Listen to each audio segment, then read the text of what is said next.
तार साहब, इमरान खान साहब ने आज वाज़ेह किया कि जी सितंबर अक्टूबर की हुकूमत बात करे तो मुज़ाकरात में ना बैठें, उठकर आ जाएं। मगर मुज़ाकराती कमेटियां कह रही हैं कि जी मामला अच्छे तरीके से आगे बढ़ रहे हैं। जो तहरीक इंसाफ के ज़राए कह रहे हैं वो ये कि हुकूमत अब इस बात पर अड़ी हुई है कि जी बजट हम दे के ही तहलील करेंगे। कोई मौका है कि आप लोग पहले के लिए मान जाएं, मई में तहलील कर दें, अगस्त तक इलेक्शन हो जाए? बहुत शुक्रिया खानदादा साहब। देखिए, सबसे पहली बात यह है कि गुज़िश्ता रोज़ 180 अरकाने कौमी असम्बली ने वज़ीर आज़म पे एतमाद का इजहार किया और वज़ीर आज़म साहब ने इमरान खान साहब से भी ज़्यादा वोट लिए और जब वो वज़ीर आज़म बने थे उससे भी ज़्यादा वोट जो है वो हासिल किए।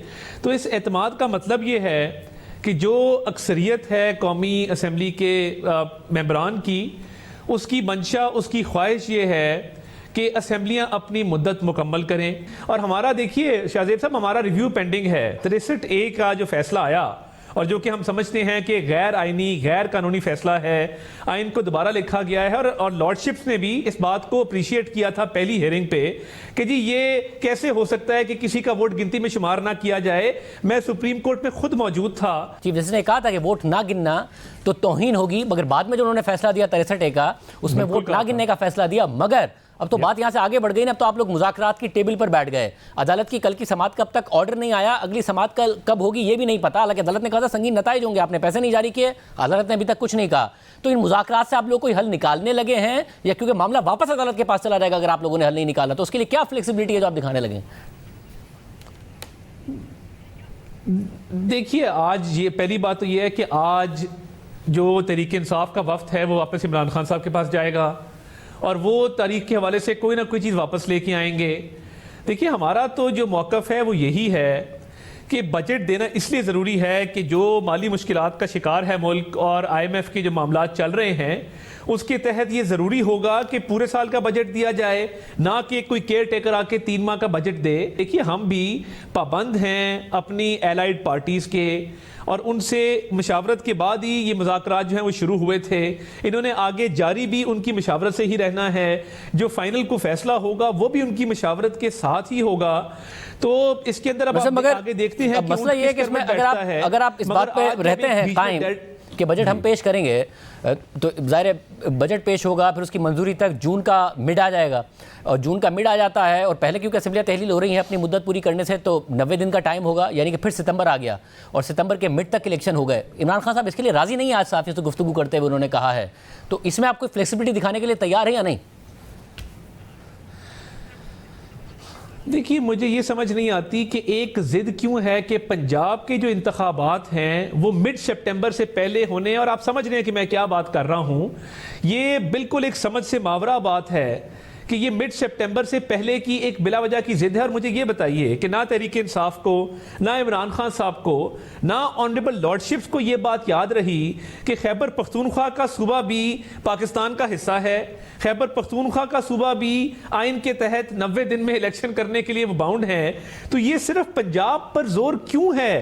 खैबर पख्तूनख्वा की बात कोई क्यों नहीं करता और उस हवाले से अभी तक कोई ऑर्डर क्यों नहीं आया? और देखिए, डेट के हवाले से अब ऑब्वियसली जब मुज़ाकरात आगे चलेंगे मजीद बात होगी, उधर से भी लचक दिखाई जा सकती है, इधर से भी दिखाई जा सकती है। जो असेंबलीज की रेस्टोरेशन की बात हो रही है कि महमूद खान साहब की कि खैबर पख्तूनख्वा में हुकूमत बहाल कर दी जाए, परवेज इलाही साहब की पंजाब में बहाल कर दी जाए, तो देखिए ऐसा होगा नहीं। महमूद खान साहब तो चलें, चाहे वो खैबर पख्तूनख्वा में हो जाए, पंजाब में 63A वाली गलती को ठीक करना होगा। हमारा ये मुतालबा है कि जो रिव्यू पेंडिंग है 63A का, उसको भी समाअत के लिए मुकर्रर किया जाए, उस पर भी गौर किया जाए, उसका भी कोई ना कोई फैसला करके उस मामले को हल किया जाए। आप ये कह रहे हैं कि अगर तहरीक इंसाफ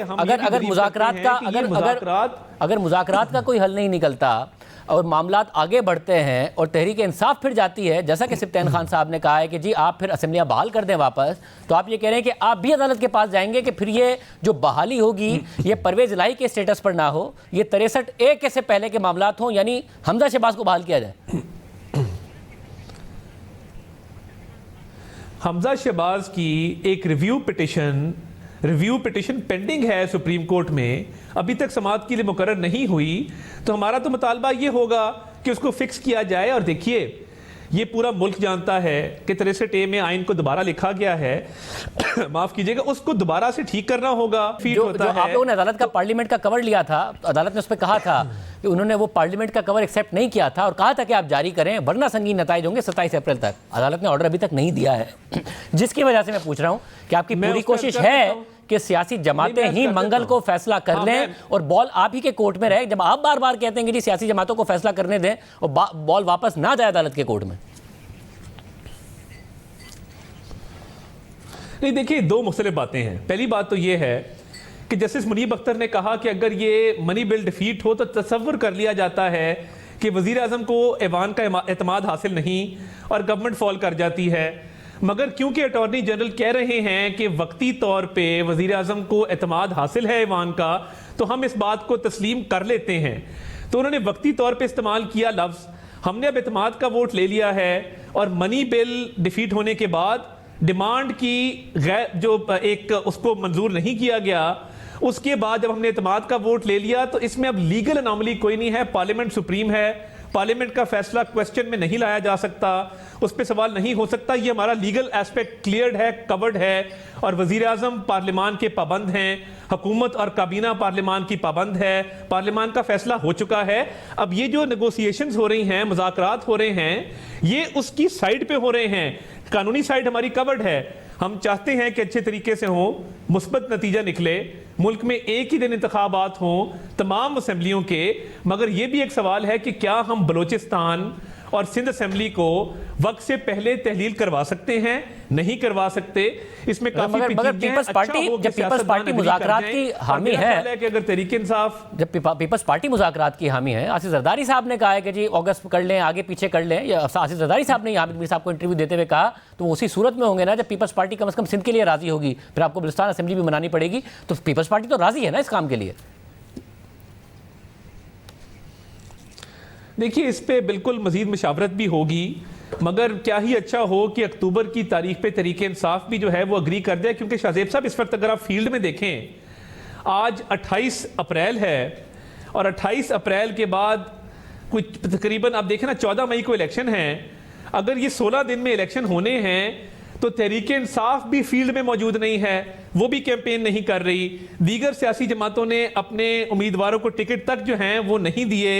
इलेक्शन कमीशन की तैयारी कोई नहीं है, सिक्योरिटी फराहम नहीं हो सकती। तो अच्छा हो कि अगर तहरीक इंसाफ भी अक्टूबर की डेट पे मान जाए, वरना फिर मुज़ाकरात में जो हल निकलेगा वो ऑब्वियसली मुशावरत के बाद एलाइड पार्टीज के साथ सबको काबिल कबूल होगा।